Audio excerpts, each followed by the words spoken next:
Welcome to the premiere San Francisco Common Sense. Tonight's theme is Women's History Month. My name is Paula Fiscal, and I'm one of the new producers at SF Commons. My show is on Sundays at 3 o'clock p.m. I cover news events, and I bring in distinguished guests. This season, I'm having a series of people coming in talking about their careers. To my right is Dee Dee, and each person will introduce themselves for this panel tonight. Hi, I'm Dee Dee Russell Lafrac. The name of the show that myself and my husband Richard work on, it's called Dee Dee TV. It's a noted sexist, womanist, bohemian roller coaster ride, an entertainment show, multiple award winning. It airs Saturday nights at 11 p.m. and most people who have watched cable access have seen the show. And thank you for watching the show. I appreciate it. And Joan. Hi, my name's Joan Mathis. I'm a producer for Positive Pro News.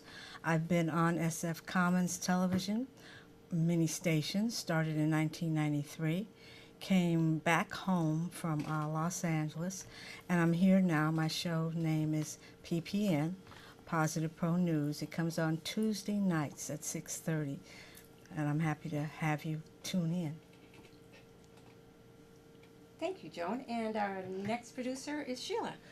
Hi, I'm Sheila Harris. I'm the founder and director of Rise Up Ministries International. I'm a spiritual life coach.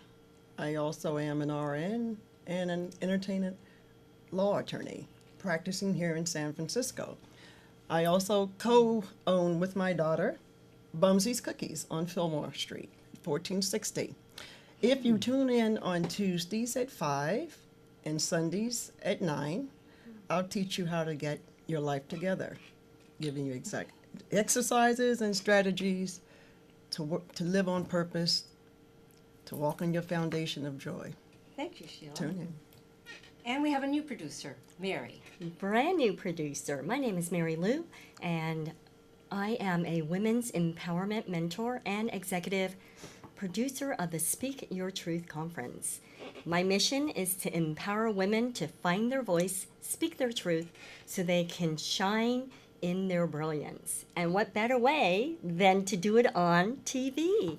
So my show is coming up in May 1st, called Mary Lou Speaks, and I'll be doing interviews with women sharing their adversity stories and how they were able to overcome in order to inspire and give hope to other women who are listening and who may be in that same place, to know that they are not alone. So I welcome you. Thank you, and welcome, Mary. Dee Dee is going to hand me a little bingo ball here, and that is going to dictate the question that's going to be asked. And it's question number 6. And each person will be answering the question, okay? Number 6 is, what's your take on the gender wage gap? Let's start with Mary. The gender wage gap. I feel that women have totally been not served in the corporate world. You know, for myself, I haven't worked in the corporate world. You see, I started my own entrepreneurial business at the age of 22 after I got laid off. But for a lot of the women that I work with, they have been in that corporate world. And it's that huge gap of, why can't women leaders, CEOs, earn the same amount that the male counterparts can? You know, I find that it is totally unfair. However, I feel that women need to step up to find their voice and to be able to be on that same playing field as the male counterparts. So it's up to us, ladies, to really step into that leadership and own who you are and your value. Okay, Sheila, your turn. I concur with you, Mary, on that. The disparity is totally unacceptable. We do have a legal system in process, and so we also can refer to that at any time to make our rights known and to deal with that in such a situation. I have never incurred any issues. I've never carried my weight, and I guess I'm a self-starter, and I am the leader, never the follower. So I've never had that problem. Sorry to say. And let's hear from Joan. Well, we're all on the right note as far as this goes with women and their wages. We work just as hard as the men do, and a lot of times we even go a little bit beyond what we're supposed to because we're women and we're nurturing. And we need to be compensated for what we do in this market today. And I think that women should get together and band together and go to the legal system and start something going in their favor, because no one's going to speak up for you unless you do it yourself. And Dee Dee, our veteran producer, has been producing for 30 years, you said? 20. 20, okay. Since 20. I'm only 21, I Oh, don't know thank how you. that happened. That's right. Gender bias, Yes. it's, the world isn't fair. It's a misogynist, patriarchal world, and the only thing that's going to change it is good men telling the bad men to get it together. Women can talk until we're blue bullfrogs. Nothing's going to change unless you raise your sons correctly, and your sons. Men have the power. Men have to make the change. Women march. Women have babies. What's happening? Men. It's men. Get it together. Okay, so now we need to get another bingo ball here so that we can see what the next question will be. And the next question is number 10. Flip that. Are women in the United States today moving forward as a whole or backwards? Let me answer that one first, since I'm already here. As a veteran of living, I believe that there have been enough changes in this world so that we don't have to fight so hard as women. But apparently, we have to keep stepping up, like Joan said earlier and Mary. We have to step up. And if we don't step up, then we don't have anyone to blame but ourselves for not moving up. But I think that we should just go ahead and move forward all the time and not even look at that word back. How about you, Dee Dee? Well, sometimes women can be their own worst enemy, especially now in the modern day. They're sexualizing themselves too much. They're dressing like sex workers. They're dressing like strippers. And I think older women have let younger women down. A lot of mothers have let their daughters down by not teaching them how to vet men correctly. They don't teach their daughters how to date. This friends with benefits, loose sexuality. It starts with the family. And I'm somebody who never wanted to have children. And I say that older women have let younger women down, and they're showing a bad example. That's my opinion as somebody who's lived in San Francisco for 34 years. Okay, now to get to Joan, what do you Well, think? Are women in the United States today moving forward as a whole or backwards? I say some of them are speaking up, but we need more participation with the women to keep their criteria together, to speak up for what they need to have. I've been here since I was born. I was born in San Francisco. I'm a native, and I've never had a problem in employment. It's all the way you carry yourself and what you expect to receive. And the women that are strong enough need to help the ones that aren't as strong and work together. I think of it as a sisterhood. I believe we're all sisters. And also, a key factor is we remove God from the situation. When you remove God out of the situation, we have a godless society. So expect it to get worse, be it men, women, chick, or child. Mary? And I'm with you, Sheila. Sisterhood. Sisterhood and community. I believe that women are moving towards working together. And the collaboration that I see in the business world, women are collaborating, working with each other, building strength among each other instead of the competition model. And because of that, it is creating that sisterhood. Just as we were sharing here, I was saying that I'm a brand new producer. You've been a producer for 3 years, and you're saying, I'll share with you anything I can to help you, Sure. support with you with your show. Sure. You know, and that's what I'm talking about. I'm talking about somebody mentoring somebody else. And as I say, lift as you climb. So definitely, you know, if we're going to change how women are being perceived and being able to step into leadership, take that word competition out of that vocabulary and do the collaboration. Thank you, Mary. All right, we have the next question here, and it happens to be number 4.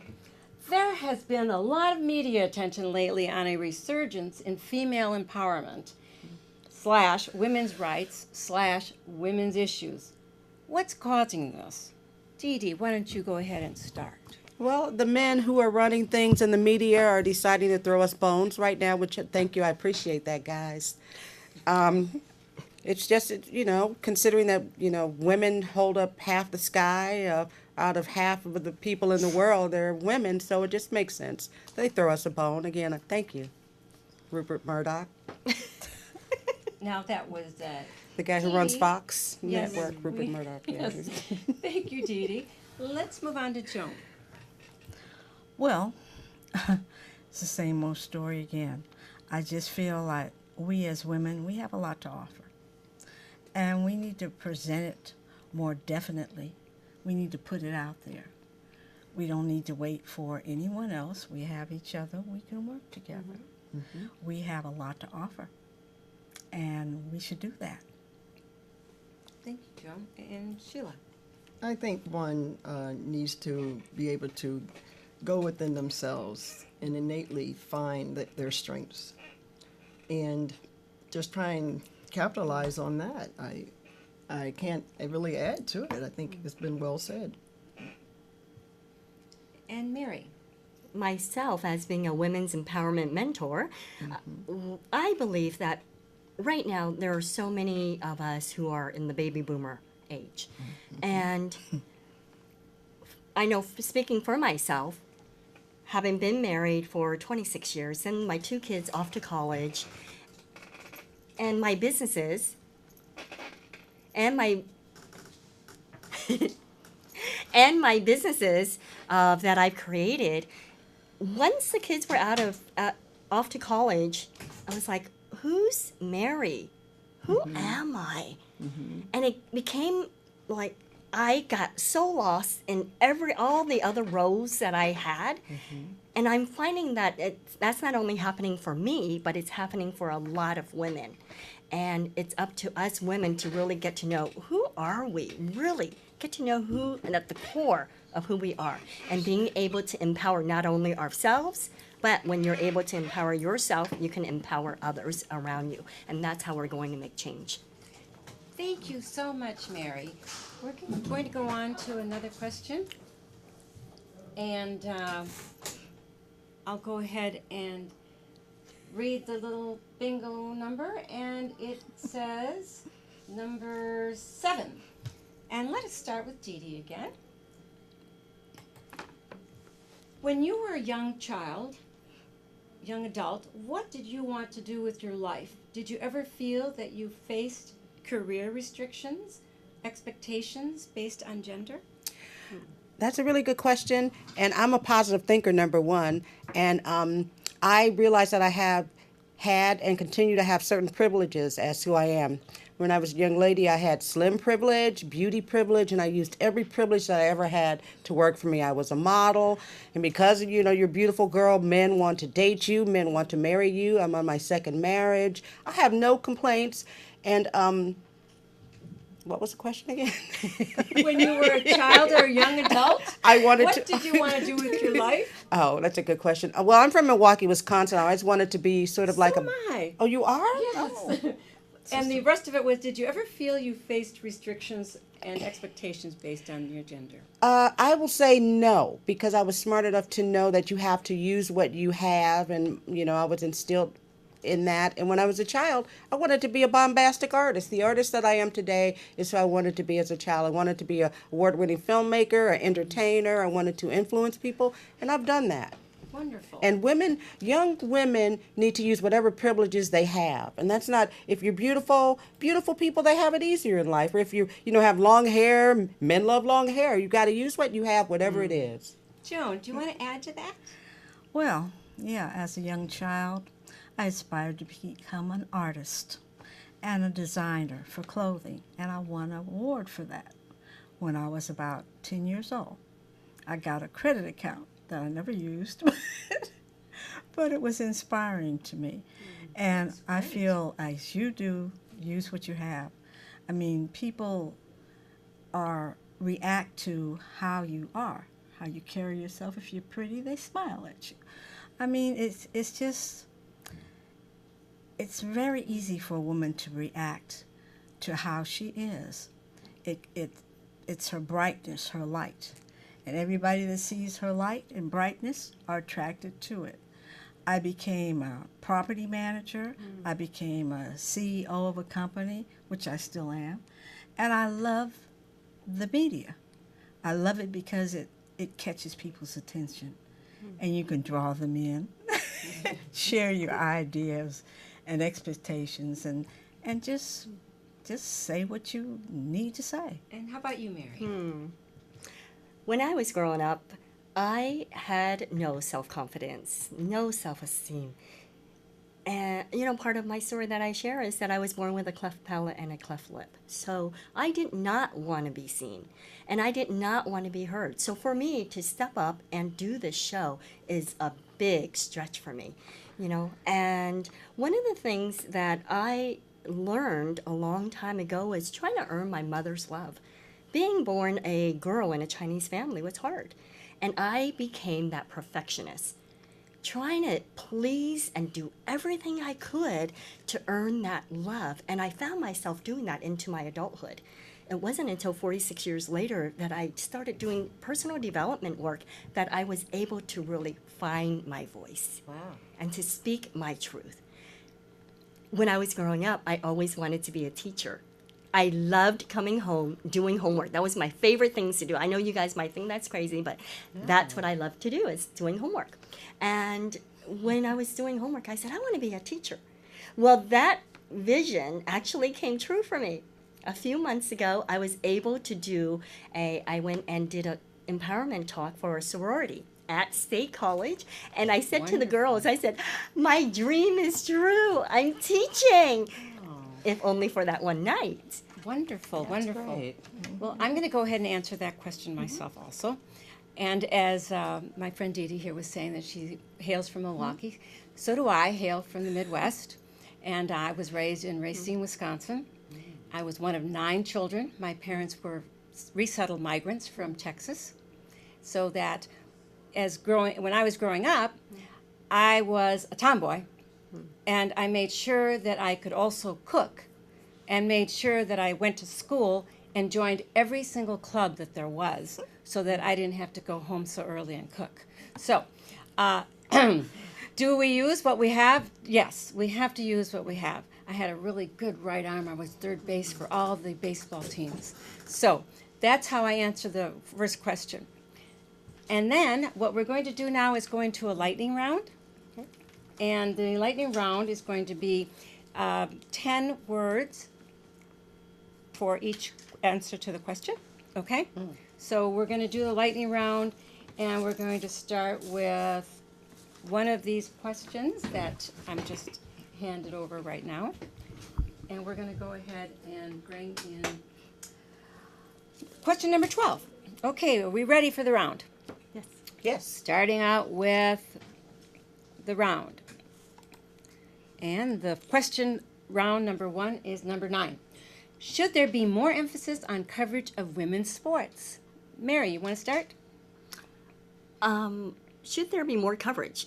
Yes, because all we see is baseball and football and hockey.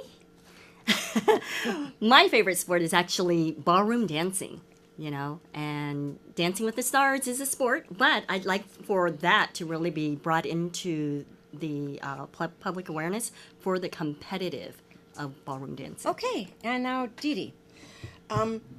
Because women matter. That's 3. Women matter. Women are half of the population. Women hold up half the sky. We are half of the people. Joan. Well, I'm thinking about women's basketball. It took them a long time to get recognized. They are now officially teams, and they are getting rewarded for it. And I think there are more sports that can, like swimming, and other sports that women can evolve in. They can do it, so I'm glad that some of them are being recognized finally. Thank you. And I'll answer that question too. And I believe that yes, there should be more emphasis on women's sports, but more importantly, the word more should go under the money category. More money for women that are in sports. I'll thank you. All right, the next lightning round then is number 3. 3. Oh, that's a good one. Okay, ready.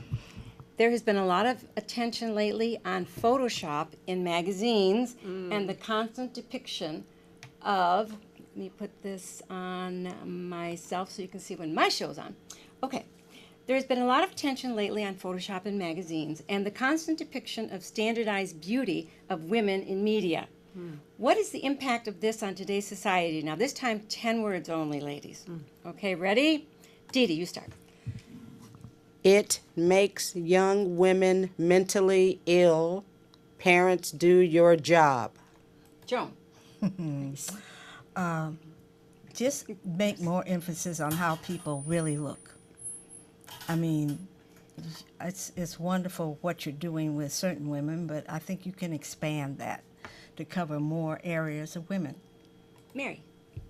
Be authentic and show the real woman, not the woman that the media wants us to see, because in the long run, we're talking about influencing the young women. And when they're not authentic and they're seeing that's who I want to be, that's how they're going to grow up. Because for the young women, they are enough. I want them to know that. In what ways has being a woman empowered you? I'm a mother, I'm a mentor, I'm a cook, I'm just well-rounded. From being a woman, I have a lot I can accomplish, and I'm glad about that. I'm a mother, I'm a wife, I am a woman, and I am just happy to be me, finally, to let my authentic self shine.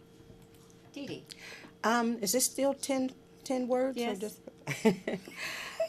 I'll give you 20. Go ahead. And the question is basically, how is being a woman empowering me? In what ways? In what way? Because I get to use my power, my influence to steer and shape the minds of young women. I mentor women in many ways, dating coaching. On Facebook, I have this big community. So women need older women that have their stuff together, that have life's experience that is worth mimicking. Give them something to look up to. And I've never been a baby mama. I'm not obese. I don't talk about men mistreating me. So women look up to me, young girls, like, oh, I want to be like Dee Dee. She got married. She wears pink. She exercises. She's not obesity enabling. She doesn't enable out of wedlock births. They need like fresh female voices to steer them and guide them into a positive life. Yes. And I'll go ahead and answer that question also. In what ways has being a woman empowered me? Well, for a very long time, I did not feel as if I was very empowered at all. But as I got older, right about 8th grade, something happened. I turned out to be very smart. And I got recognition for my brain. And before that, I was very tiny, very small, and nobody paid any attention to me. So when I started to show my brain off, then I got more attention. And then I realized that I was a woman. And so then it worked out that I could go ahead and be a woman at the same time of having a brain. And I turned out to be a good gymnast. So I had the physical attributes going for me. I had the brains. And I also had the ability to understand that 1 out of 9 children, you got to get moving. So I started planning on my ascent from the nest because I was one of the oldest. So that's the answer to my question of women empowerment. Okay. Now the last, I think I'm just going to go ahead and ask the last question because I don't think we have many of those bingo balls left. Okay. What is an obstacle or challenge you have had to face because you are a woman, and how can we eliminate these obstacles in the future? Dee Dee. I have had zero obstacles being a woman because I was empowered by my mother, who is a divorcee, to be a positive thinker. I studied Dale Carnegie, Dr. Dyer. I've always been positive minded, nothing negativity. You won't hear me whining about being a woman. Just empower girls to use whatever they have, even if they're big. You've got big privilege. Use whatever privileges you have. And also get some good male mentors in your life. If you're a mother, you need some good men in your life to show your kids a better life. Women need to depend on good men more. Did that answer the Yes, question that right? certainly does. I'm really Okay. into good men. Joan. They're important. Wow, Dee Dee, you are correct. There are a few good men out there. And in order to get you, well, I've had some help with some pastors, with my children and with my grandchildren. And they are secure, sturdy. And a child needs that in their life, be it female or male. And I don't know, it's just heartwarming to know that there are people out there that can assist you. If you don't know that, you should seek them out. You can get some tutoring. You can go to female communities. You can go to Dee Dee and get some information. Mary, you can get some information. You can even come to me. I'll help. So that's what I think that needs to be done, that more women just reach out to each other, trust each other. Yeah.